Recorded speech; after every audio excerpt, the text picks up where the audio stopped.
నమస్తే, welcome to మన Telugu TV special story.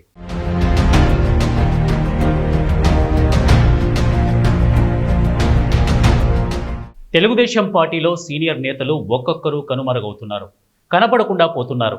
ఇక వారి రాజకీయాలకు దాదాపుగా ఫుల్ స్టాప్ పడినట్టే అని టీడీపీలో కొత్త రక్తం కోసం అధినాయకత్వం ప్రయత్నిస్తుండడం, నవతరం రాజకీయాల్లోకి వస్తుండడంతో పాతతరం నాయకులు ఫేడ్ అవుట్ అవుతున్నారు.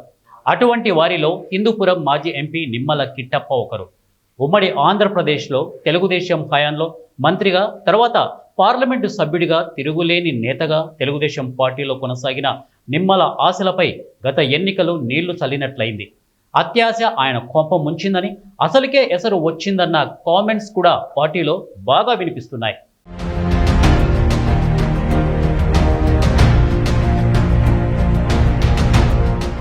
తెలుగుదేశం పార్టీలో సీనియర్ రాజకీయ నేతల్లో నిమ్మల కిష్టప్ప ఒకరు. సుదీర్ఘకాలంగా టీడీపీలో ఒక వెలుగు వెలిగారు. వివాదరహితుడిగా పేరు.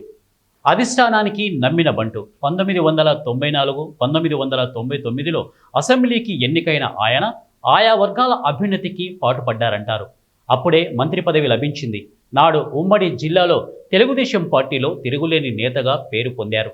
నాడు రద్దయిన గోరంట్ల నియోజకవర్గం నుంచి ఎమ్మెల్యేగా ఉన్న ఆయన 2004 ఎన్నికల్లో ఓడిపోయారు. అయితే చంద్రబాబు 2009లో ఆయనకు హిందూపురం ఎంపీ సీటు ఇచ్చారు.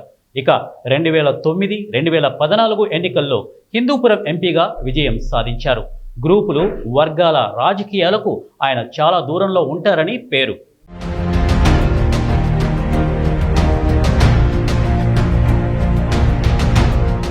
2014లో ఆయనకు పుట్టిన బుద్ధి రాజకీయంగా ఇబ్బందులు తెచ్చిందంటారు.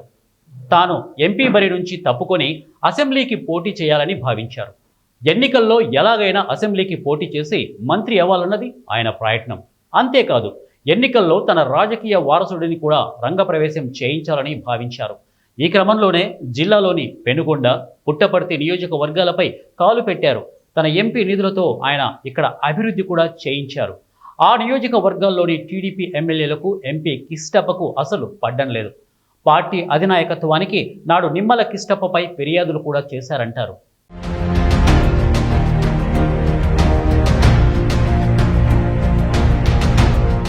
చికాకు పుట్టిన చంద్రబాబుకు 2024 ఎన్నికల్లో దూరం పెట్టారు. ఆయనకు ఎంపీ టికెట్ గల్లంతైంది. ఆయన కోరుకున్నట్లు వారసుడిని పార్టీ చేరదీయలేదు. చంద్రబాబు జరిపించిన సర్వేల్లో నిమ్మల కిష్టప్పకు మైనస్ మార్కులు రావడంతో పాటు పెనుగొండ టికెట్ను సవితకు ఇవ్వాల్సి రావడంతో బీకే పార్థసారథికి హిందూపురం టికెట్ కేటాయించారు. ఇప్పుడు అది పాయే ఇది పాయే అన్నట్టు తయారైంది నిమ్మల కిష్టప్ప పరిస్థితి. అయితే 2026లో జరగనున్న నియోజకవర్గ పునర్విభజన జరిగితే తన కుటుంబానికి తిరిగి ప్రాధాన్యత లభిస్తుందన్న ఆశతో నిమ్మల కిష్టప్ప ఉన్నట్లు తెలుస్తోంది. అప్పటి వరకు వెయిట్ చేయడమే తప్ప చేయగలిగిందేమీ లేదు.